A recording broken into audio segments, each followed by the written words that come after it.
Beautiful day out there today, Oh, huh? it is. It's Just gorgeous. gorgeous, yeah. I'm on my way up to the cemetery. Oh, I was okay. clearing a couple of things, but I didn't have any equipment. Oh, And I've got a big oh. mess. I got to go clean it up. Oh, okay. So now I brought, a rake and a bag and. Oh, we did some that stuff. already, but I suppose we'll have to do it again before Memorial Day. Well, we have peony bushes Oh, growing. okay. We can't put any live plants that's a on mess in to our clean up. cemetery. Oh, you can't. No. You can put them like in a vase or if they're hanging, but you can't plant them in the ground. We used to a long time ago. Yeah. But they don't let you do that I can see anymore. why. It's Yeah. It's much easier chore. for them to keep the cemetery clean without the plants in the ground. Mm-hmm. So, Anytime you're ready, Lois. you ready? Mm-hmm. Sandy, could you give us your full name and spell it for us, please? Sandra Lee Charnon, Charnon. Your full name? Full name, Sandra Lee, right? I want you to spell the full name. Oh, the full name, I'm Right. sorry. SandraLeeCharnon.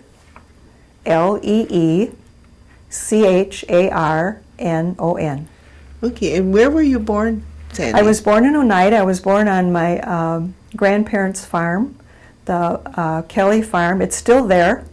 It's in town of Hobart, and I was born September 29th, 1936, at their home.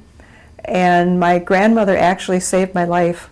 My mother was 3 days in labor, and I was a 12-pound baby. Oh, my goodness. And they couldn't get me going, and my grandmother put me back and forth in hot and cold water until they got me started. And I never knew my grandmother because 2 months after I was born, my grandmother passed away, my grandmother Kelly. But the farm is still there, the barn and everything. It's kind of industrial around there, but the farm is still there. Do you know what the road is?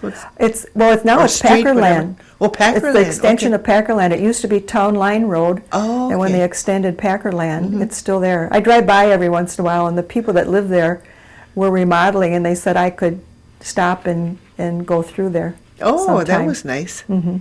Yeah. And what were your parents' names? My father was Murphy Baird, didn't have a middle name, and my mother was Evangeline Pansy Kelly, and they were farmers, and my grandparents were Cornelius and Ida Baird, and she was Ida Skenendor, and I only found out after she was passed away, she was the Bear Clan mother. Oh, okay. And I saw her picture at Cultural Heritage, and I was just so surprised, that she was she was a clan mother. She was a medicine woman, Okay.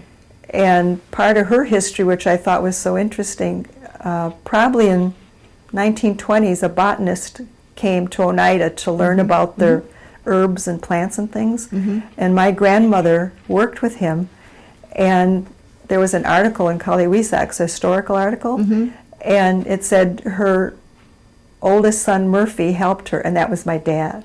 Oh. So that was, I saved that article. It was part of the history that I didn't know about. And did you know anything about the grandparents on your mother's side?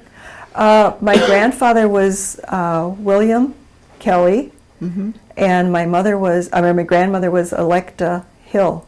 She was a cousin to Norbert Hill.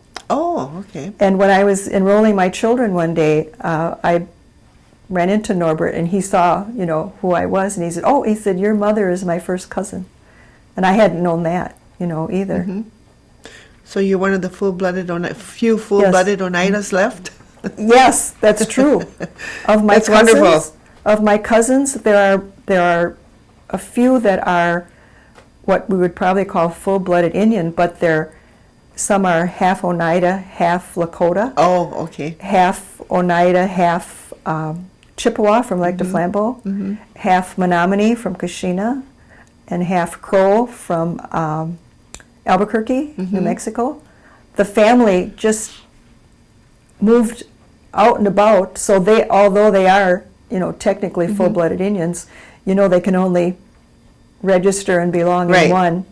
I know that So happens some a of them lot. are Oneida, and some of them are, registered the other way. Did you know what your grandfather on your father's side did for a living? Did he work anywhere? Or? Farmers mainly. Farmers? Mm-hmm. Okay. How about your grandmother? Did she work outside the home at all? No, I don't think so. No. My mother did for a short time before she got married. She worked, and this I found was interesting too. She worked in Madison, sort of like a housekeeper helper or whatever. And one of the families, I'm not going to remember who was the man that went across the Atlantic the first time? I don't know. You know, Bob? Lindbergh family. Oh, that flew across. Yes. Oh, flew across the Atlantic. Lindbergh family. Yeah, okay. Yeah. Yes, my aunt was telling me that when my mother was young, that's what she worked for? They were there for a short time, and she worked for the Lindbergh family. She was telling my aunt about that. Now, was that your grandmother? That was my mother. Your mother worked there. Oh, okay. See, my mother, both my parents were born in the 1890s. Uh-huh. I was one of those children that came along late in life. Mm-hmm. That's why I didn't know many of my grandparents, because they were gone. I never knew either of my grandfathers, which I always felt bad about. What about on your mother's side? Did her parents work out somewhere? No. They farmers. They had the farm. Yeah, that's okay. the farm I was telling you. That's on. Okay. It's on Packerland Drive. And yes, that they were grandmother farmers. didn't work outside the home either. No. But she's the one that helped you to be born. Yes. Okay. Yes, because of her, I'm here. Yeah. Did your grandparents have any sisters and brothers? Let's start with your grandfather on your father's side. Yes, the family, the Baird family, is a big family, and I don't know. Like I said, I came along so much later. I didn't know any of the. Did they ever tell you the names of them at all? No. No. I've gone back a little bit. I know we have quite a few second and third cousins through the Baird family, and my grandmother Ida was a Skenendor, and that was a large family. My grandmother had 16 children, 13 of whom grew up. Did you know any of the names of the children? Oh yes, there's quite a few. Charlie was he'd never married. He was in the military, and his. No, this is on your mother's side. This is on my father's side. Your father's side. Yeah. Okay. Charlie Baird was he's buried up at the Episcopal Cemetery here. He was killed in one of the wars. Okay. And then there was my father, and I think most of them were farmers. There was Sherman Baird, and Edna Baird. She lived here in Oneida in her later life. And Nellie is the one who went out west, and her family, she married a man who was Crow Indian. Oh, okay. So her family is out in Albuquerque. And then at the relocation, a lot of the Baird family went to Detroit and worked in the auto industry. Oh, okay. And I think Charlie started it. And then my Uncle LeBoy went, he was Cornelius Jr., and then some of the aunts. And that's how they married into other tribes. There were two that married into the Lakota tribe, and then they stayed in Michigan, and their families, stayed in Michigan. There is one of my uncles, Sherman, stayed here in Oneida, and his grandchildren. He has quite a few grandchildren that still live here in Oneida. And but that Baird family in particularly moved all over, and got involved in in other tribes. What about the grandmother on that side? Did she have a big family? Do you know? Did she come from a bit large family? Yes, she did. Her father, my great grandfather, was Solomon Skenendor, and I really enjoy the pictures at the library. And he had quite a large family. His wife was Elizabeth Bread. Oh, okay. So it's interesting, finding out, coming here at the library and finding out all of this, or the Cultural Heritage Center. It's excellent. I've gotten information on the Hill family on my mother's side and on the Baird family. And what was interesting is several generations back, two Hill sisters married two Baird brothers. Oh. So the family is intermingled, Right. several generations back. You're looking at some of the same names as you're coming. But I think everybody runs into that. Were there any other children on your grandmother's side that you can remember their names? I don't know many of the names from my grandmother's siblings. Do you know how many children there were in her family? In her family, I'm sure there were a dozen or more. Oh, okay. That was quite a large family. Now, that was on your father's side? Yes. Mm-hmm. Okay, what about your mother's side? My mother's side, it wasn't as large. I think maybe they had about 9 or 10. Well, still, by today's standards, 9 or 10 children. And most of that family remained, in Wisconsin. Like I said, one of the aunts married a man from Kashina, Menominee, but she was quite close. And several of the other aunts, Leah Vanderzanen was in the Oneida area. Oh, okay. And Catherine Danforth, she stayed in the area. My Uncle Joe Kelly lived in Kashina, and my Uncle John, who was in the service, he ended up living in Racine. Oh, okay. And that's where my father eventually ended up at relocation when most of his family was going to Detroit. My father was hired to go to Lac du Flambeau to teach the Chippewa how to farm. Oh. Which, when you think about it, if you've ever been up to Lac du Flambeau, it's all lakes. You could really, actually it would have been very difficult to farm.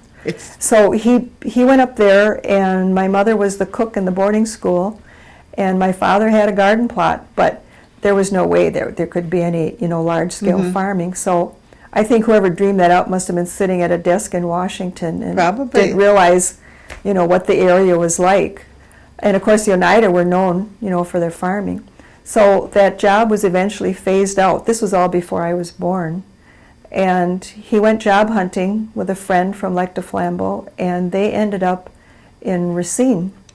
And my dad took a job as a welder, and that's what he did for the next 20-some years. He worked as a welder in a large company in Racine. And I really think, because this would have been 1920s, I think our family might have been the first Native American family in Racine. Oh, okay. There were just a handful of American Indians, and the other ones that that my dad knew were single. They weren't family people. Did he go to school somewhere to learn the welding? Oh yes. Well, no, I think that was just something that he picked up with the farm. He kind of a jack. Farmers are kind of jack of all trades. Yeah. But both my parents went to Toma. Okay. And did they stay there? They. It was a boarding school. Yes, I think. They stayed there, for several years. I think my father went through grade 8 and my mother maybe through grade 6. And of course, it was so negative to be Indian then. They didn't teach any of us the language. Yeah. I knew maybe 24 words, but they never really spoke the language to us. But did they speak it among themselves? They did. They did among themselves, right. And it was kind of frustrating when you were young because they would be having such a good time laughing and we didn't know what they were talking about. And I guess I think we all know that one. Right. So, okay, then you moved to Racine when you were quite young then? Or were Yes. you born? You were born I in was Racine? born here. You were born here? And my family was in Racine at the time, so I went to school in Racine. Okay. But I was up here visiting all the time. I had an aunt in Appleton, and then I had cousins here. Okay. And actually, to me, it was fun to come here because they had the pump, the water pump, and they had the kerosene lamps. And to me, that was a fun thing because, we had the electricity and all that at home. So for me, it was fun to come here and have it wasn't fun when they had the outhouse because I had to go past the chickens and they weren't too friendly. But I really enjoyed, coming here. And then as I got older, I now have 3 of my 4 children work for Oneida, and my oldest son lives here. Oh, okay. So I'm here a lot. Like this week, I'm here the whole week. There's something going on just about every day. So I'm hoping someday that I'm going to be back living here. Do you have sisters and brothers? I have a sister that is living in Ohio, and my 2 brothers passed away. Could you give me the names of them? Donald Baird was the oldest one, and he lived in Green Bay for quite a few years. And then, let's see, he passed away like in the 70s. And then my older brother was in Racine, and he passed away about 6 or 7 years ago. What was his name? Warren. My brother Warren. Okay. And my sister Vivian. They're all quite a bit older than I am.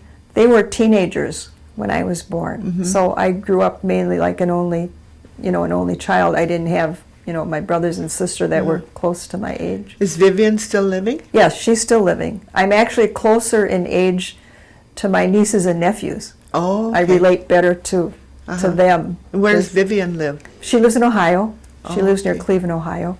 She comes out here for the powwow, and she's planning on coming out again next year, bringing her family. Oh, that's good. She's going to bring her whole family. And where did you go to school? I went to school in Racine, and then I went to Haskell also. And that was such a wonderful experience going to Haskell, because when I was going to school, I was always the only American Indian in any school I was ever at. And going to Haskell was, I would say it was like dying and going to heaven. I was just like everybody else, and I felt like I just blended in, for the first time in my life. But it wasn't as great as what I thought, because after about 3 weeks, somebody said to me, "You act awfully white." And it's because I had gone to school, always with, and you don't realize that you're different. So at home in Racine, I was the Indian, and then when I went to Haskell, I was too white acting. It's like you don't know where you fit in. And I found in talking to them that the children from the reservation were much more reserved. They didn't raise their hand to answer a question because they didn't draw attention to themselves, and that was the way they were brought up. And there I was, raising my hand all the time, because that's how I had grown up, and it was like almost like bragging, which Indian children didn't do. What you're doing when you raise your hand, you're saying, "Well, I'm smarter than you, or I know the answer to this question," and they didn't do that. And I didn't notice that. I didn't until they pointed out to me, that I was raising my hand all the time, and I wasn't so quiet, and reserved like most of them were that came from the reservation. It was a real awakening for me.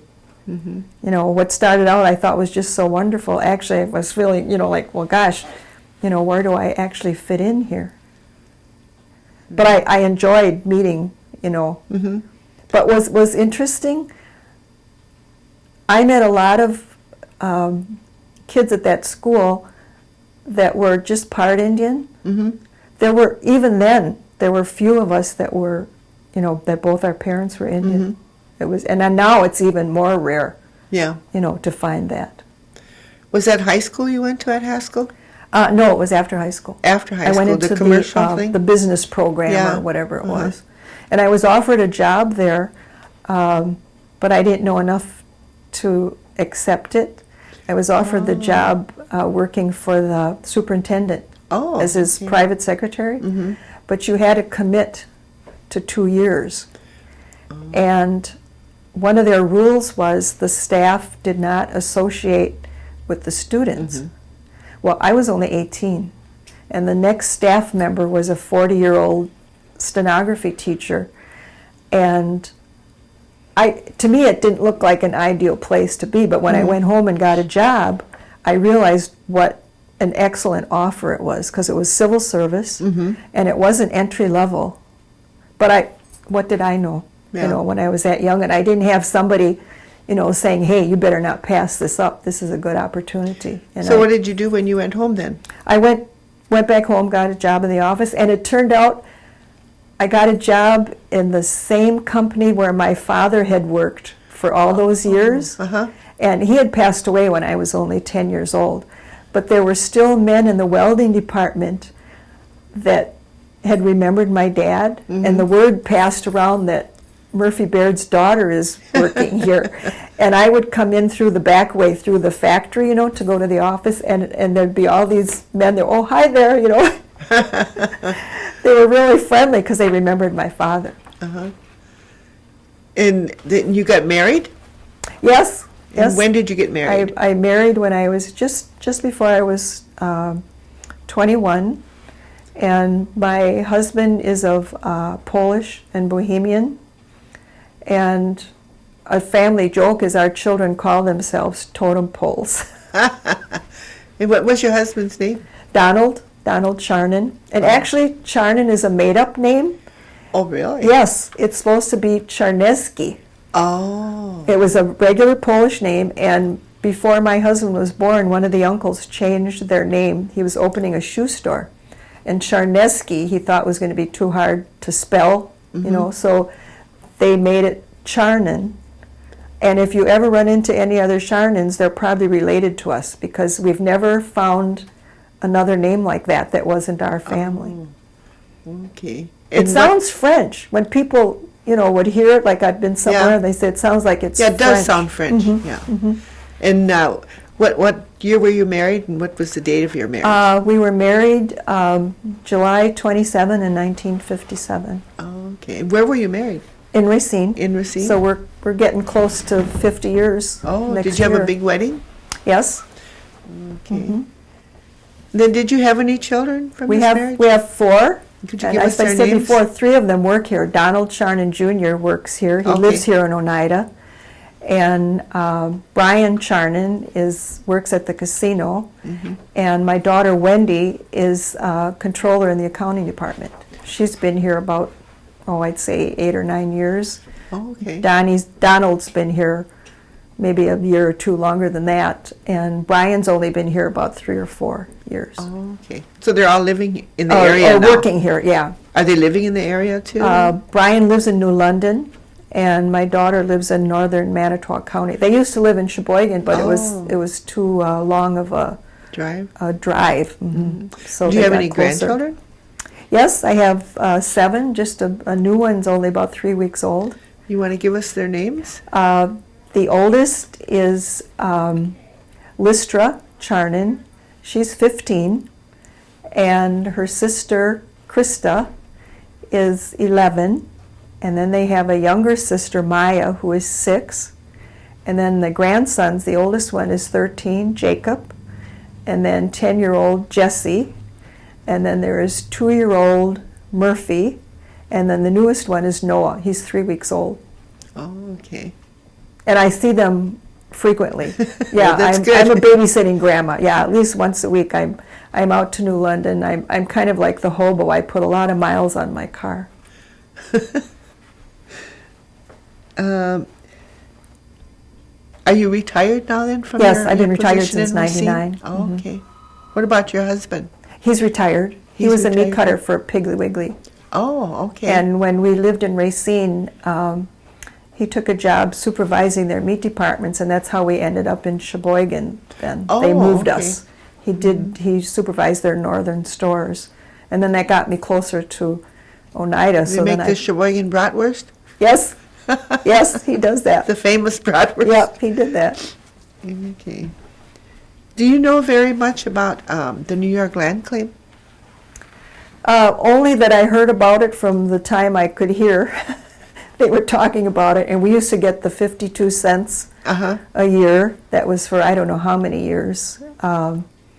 My brother had his picture in the paper one time in Racine because they had determined there was some drive that if everybody would contribute 52 cents, the population in Racine, they'd meet their goal. And my brother took his check.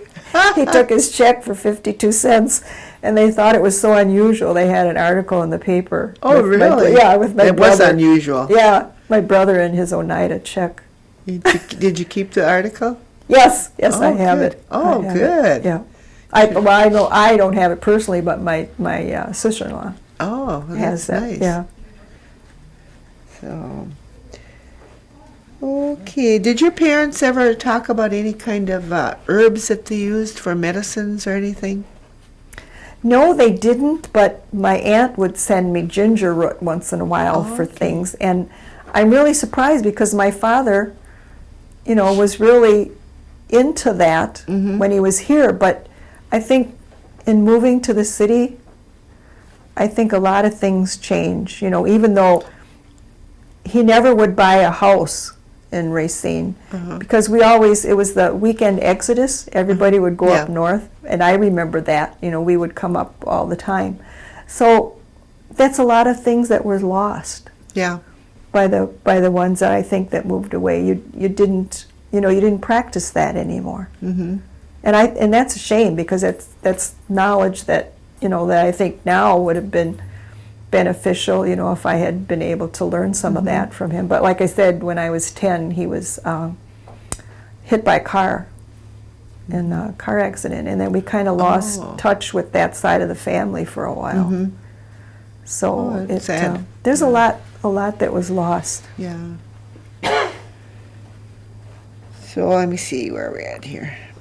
What about when you were growing up? Is there any outstanding memories that you have as a child? Anything special that happened, or maybe what kind of recreation you did and that type of thing? Well, I know I was used to riding the train because we would come up at least twice a month. We would come up, north. And the first time, and I think it's what turned me into a hobo, I was 5 years old, and my mother put me on the train, and I went to visit my aunt in Appleton, and I rode the train all by myself. Oh. And I can remember that train station seemed so huge, and when I got on the train, I took the very first seat right by the door, and when I thought about it when I was older, I'm probably the only person that could have sat there because the man that was sitting there was a man sitting there, he overlapped onto the next seat. He was a big man. And I sat in that little space, and I remember looking at the floor because I was scared, and different people tried to talk to me, and I know I didn't say anything. I was bashful and scared, and I think I did that whole trip looking at the floor. But after I did that one, then I was fine. I rode that train so many times, and I always had the feeling when I got to my destination in Appleton, I didn't want to get off. I wanted to go where the train was going. I wanted to see where the train was going to end up. And I really think that influenced my traveling. Okay. My family knows me as the family hobo. I travel all over and, jump in the car and go. Do you usually go by yourself when you travel? A lot of times it's hard to find someone that can just pick up and go on the spur of the moment. I know my son once had an offer for a job in Arizona, and he was talking about it, and I says, well, when do you want to go? I'll take you. And his friend said, your mom talks like she's going to take you across town or something. So I took him to Arizona, and then a year and a half later, when he was ready to come home, I went and picked him up.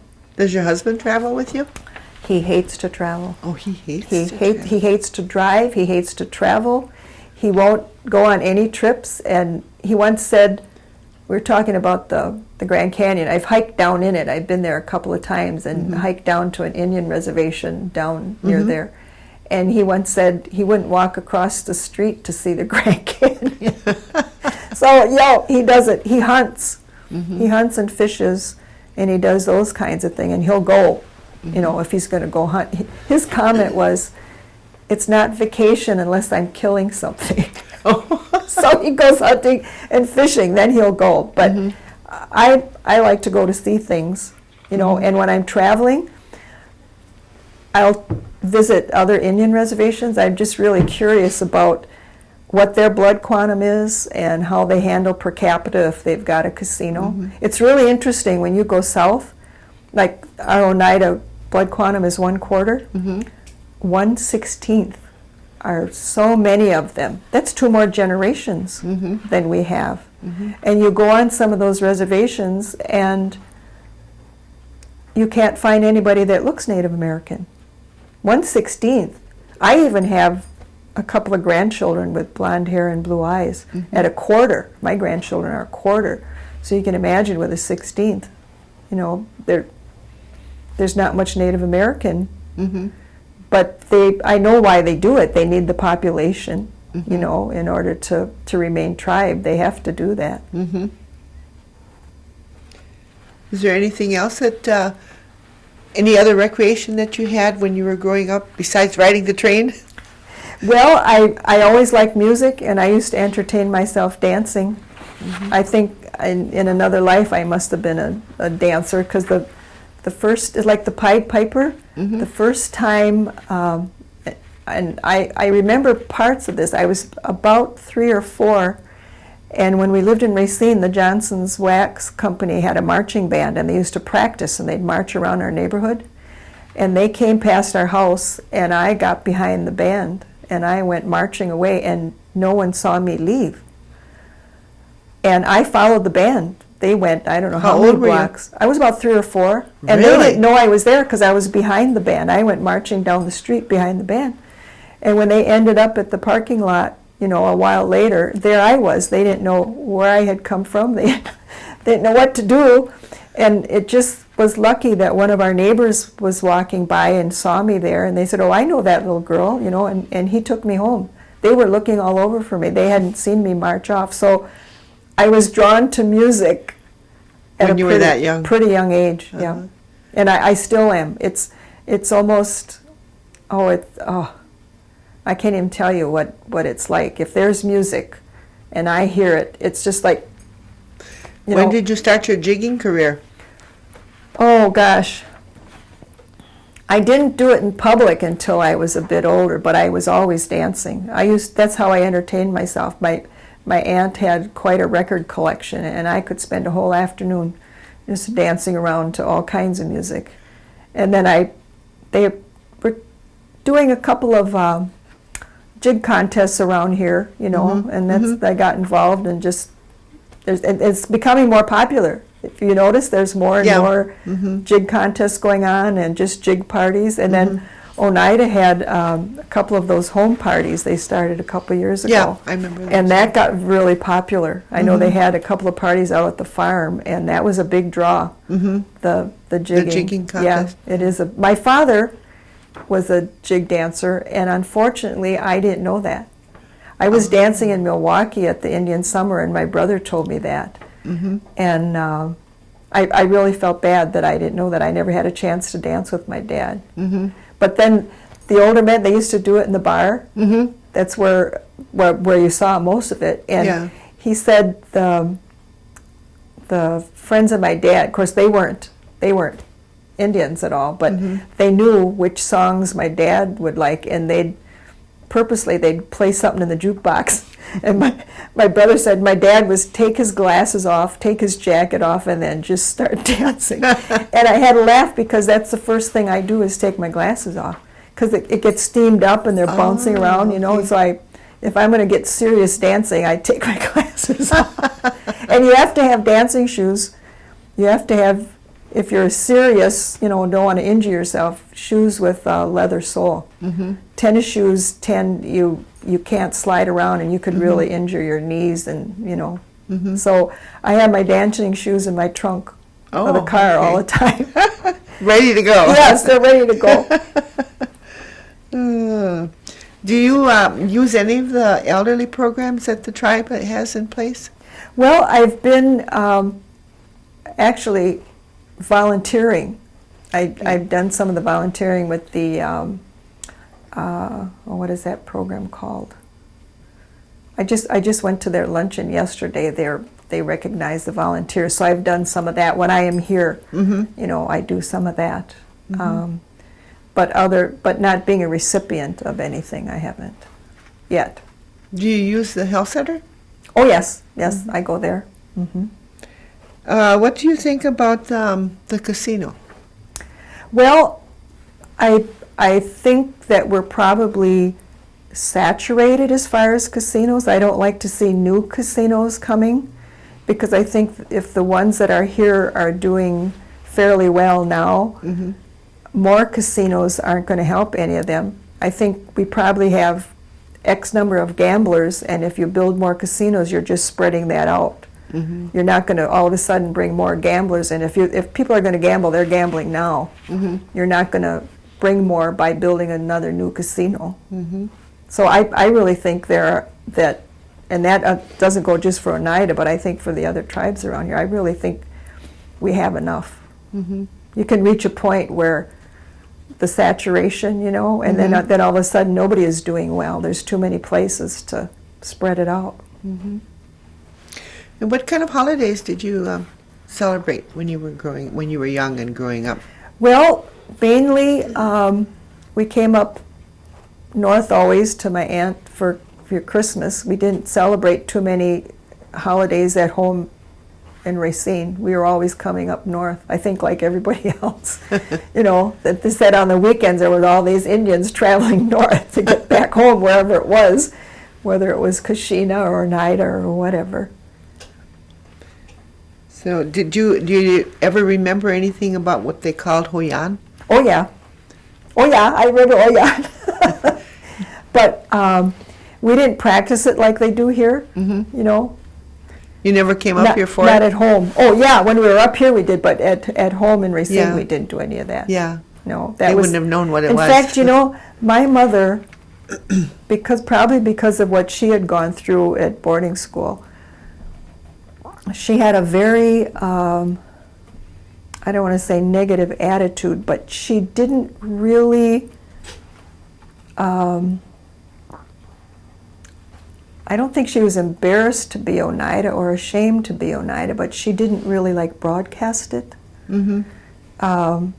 There was one incident when she was in a nursing home in their last couple of years. She had had some strokes and was diabetic.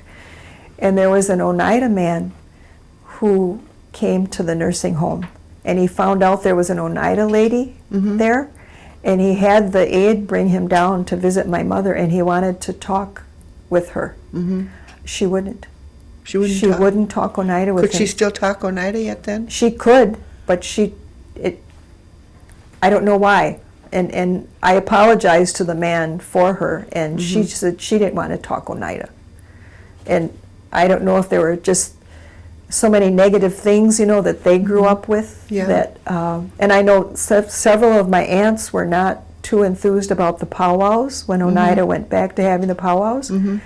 They had been, of course, gone to the Episcopal Church all their lives, and said, "Oh, that's the old way. We don't want the old way." Mm-hmm. And I was really kind of hurt by that, because my generation Yeah. was interested in what we had missed and in the old ways, but Yeah.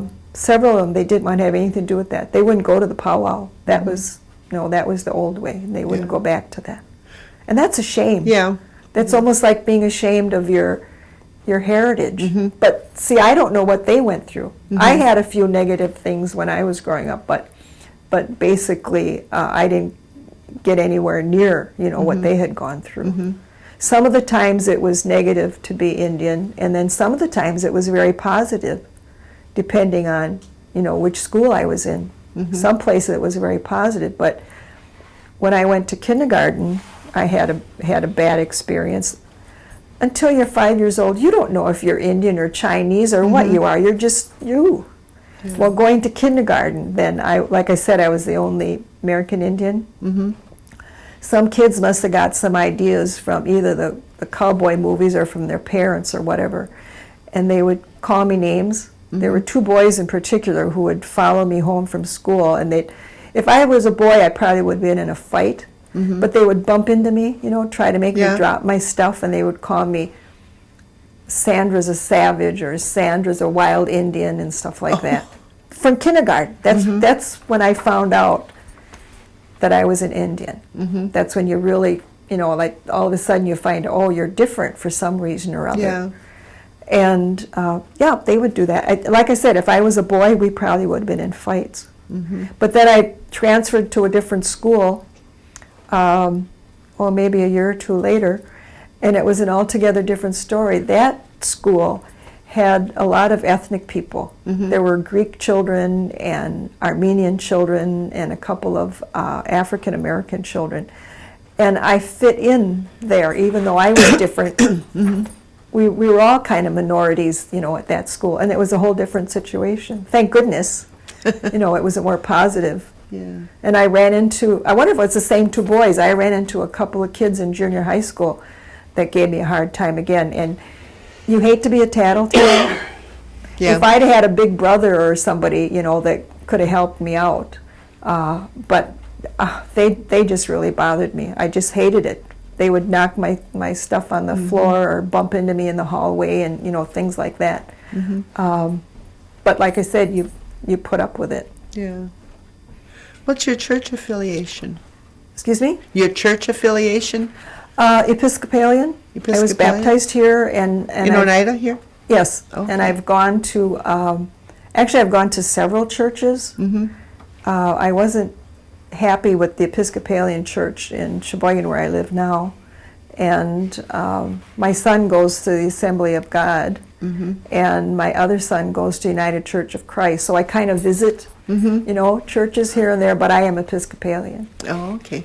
Are you a member here at Oneida? No, but I guess I'm going to have to be. I just read going to have some new policies regarding the cemetery, and I've just always thought I would be here because my parents are here, and I have to check into that because I don't know. Yeah, they're coming up with new rules. Yeah, I guess. they got some all new the churches policies, seem to be so doing I'm going to that. have to find out. I Yeah. mean, I do hope that someday I'm buried here, but I'll have to find out. What's. I just read that just very recently. Yeah, it just came out. Okay. Yeah. Do you use the health center here at all? Yes, I do. And how do you feel about the health center? I'm glad it's there, particularly for the prescriptions and things. The Indian Health Service, thank goodness for them with the way prescriptions are nowadays. And I did have insurance when I was working, but just lately with that, when they get that new prescription drug plan, my insurance company dropped prescription. Oh. So so I was able to come here, and I'm very thankful for that. And probably even more so when I get older and maybe have to take more medications. Right now I don't take too much, but thank goodness for them. And I haven't run into any problems there. I've used the dental, and my glasses and things come from there. So I'm happy with it. Are any of your family members, or have any of your family members been a part of the tribal government? No. No? Okay. What does sovereignty mean to you? I'm not real clear on sovereignty. I kind of have a vague idea, but I don't really know in terms of like today, how it's changed or what it really means. From what I read in Kali Weesox, and they don't really get into it that involved. So I'm not real clear on exactly what it means to me, for example, or to the tribe in general. Do you see a lot of social changes in Oneida? Or with the people, with the Oneida people? I've noticed, well, particularly when my children started working here, there can be attitudes if you've not lived here, or if you are only half Oneida. There are some people with negative attitudes about that, and my kids have encountered that working here. But I think they have I'd say they've got a good feeling about themselves, that I think maybe it might bother somebody else, and they might, really have a hard time working here. My kids seem to be able to deal with it, but it's there. I have even, noticed now and then, because I'm full-blood, I don't get it from that aspect, but sometimes it's from not living here. Not living here. And there have been times at meetings where you don't want to put in your 2 cents worth because they'll say, well, she doesn't even live here. And I encountered that in Milwaukee at the Oneida group in Milwaukee, I encountered some of that because I wasn't in close proximity to Oneida, and I wasn't one of the 6 counties in southeastern Wisconsin. I was kind of in no man's land. And I was going to write a letter and call myself the Oneida in exile because I didn't belong Anywhere? anywhere. Again, see, my whole life, where do I belong? And because I don't live here, I hesitate to give my opinion on some things. And I think I would love to live here. And I think if a time comes when I do live here, they will hear from me because then I will be able to, to give my opinion on some things. And but that's, that may be in my future, may not be. But right now, because of the circumstances, I do hesitate, to get, to voice my opinion a little, too loudly because I can see that reaction from some people. Yeah. And it's unfortunate because I don't think it was ever the Indian way not to welcome people. I was just talking about that today with my son at breakfast. Where did that get lost? Where did we lose that? And I was made to feel unwelcome in Milwaukee because I didn't belong in one of the, those 6 counties. That's not the Oneida way. That's never been the Oneida way. We welcome people. We welcome guests. For God's sakes, they adopted the Tuscarora people. So somewhere along the way, we've lost that, and it's unfortunate. It is. It's very unfortunate. I agree with you on that one. Do you have any hobbies, or do you do any arts and crafts at all? I do some, knit and crochet and things like that just for myself. My main hobby, and it's probably my passion in my life, is my dancing. You're dancing. Yep. My family knows. I mean, I will go anywhere for music, and they always say, just, give her a beat, stick in a log, give her a beat, and she'll start dancing. My 2-year-old grandson calls me Grandma Happy Feet. I've got my license plate is Happy Feet. Oh, is it? So he's got a Grandma Miller and he's got a Grandma Happy Feet. And if you say Happy Feet to him, his little feet just go like crazy like this. So I'm hoping he's going to be a dancer. So I'll have a dancing companion. You mentioned earlier to me that you went to Washington, D.C. What did you do when you went there? We went for the opening of the museum, and it was such a. It's going to make me cry when I talk about the procession because they estimated at least 20,000 of us. And see, it's going to get me. I can hardly talk about it. Take it easy.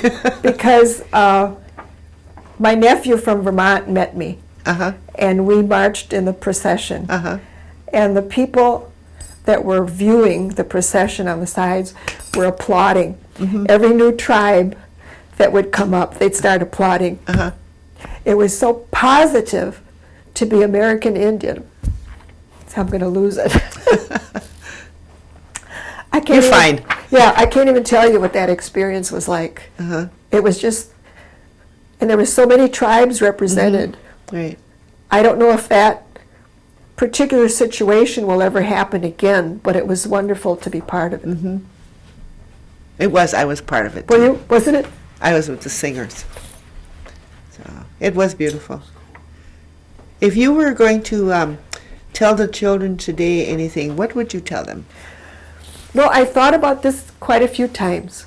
I was talking to a teacher a couple of years ago, and I know we all have this tremendous pride in our ancestors. And my question to the young people would be, if our ancestors could be among us right now today where we are, would they be as proud of us as we are of them? Or have we lost some of that? Think about your life, and if your great-great-great-great-grandfather, what would he think of you in your life today and how you are doing things? To me, that's like really important. Okay.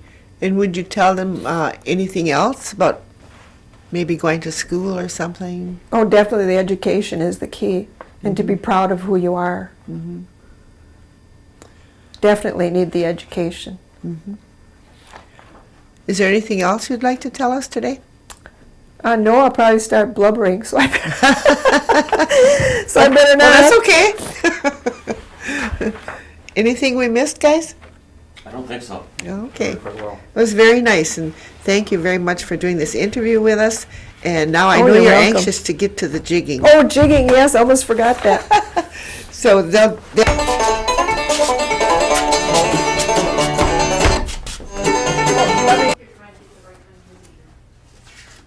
And it was number 10.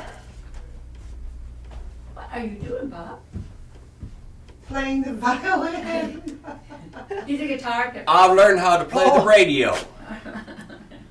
Everybody radio ready? picker. Go ahead, Beth. Okay, stand by. Are you all set? I'm ready. And here we go.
Build me a scaffold on that mountain high, so I can see them pretty gals as they go riding by. Don't get drunk no more, don't get drunk no more, don't get drunk no more, way down the old back road. Glory,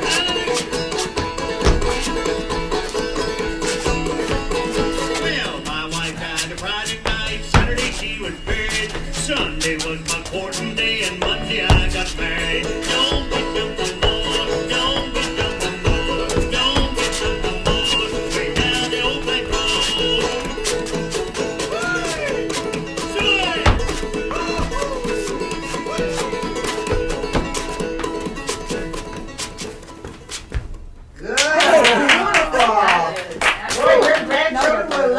Video. Oh, yeah. Now I can see why they say that's the first time I've seen you. Oh, And really? I've heard about it from so many people. Now, have you got a Kleenex? Now my nose is really. Oh.